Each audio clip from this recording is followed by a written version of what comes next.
এই যে ইহুদি বলে, নাসারা বলে, এগুলো ধর্ম না, এগুলো বংশ গোষ্ঠী জাতির নাম অনুসারে নামকরণ করা হয়েছে। যেমন নাসারা এসেছে, ঈসা আলাইহিস সালামের মা মারিয়াম ফিলিস্তিনের নাসিরিয়া শহরে জন্মগ্রহণ করেছেন।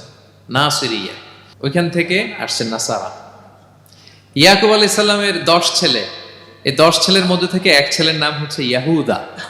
এই ইয়াহুদা থেকে এসেছে ইহুদি। কিন্তু সব নবীর ধর্ম একটা। আওয়াজ করে বলুন তো সবাই, সেটা কি? ইসলাম।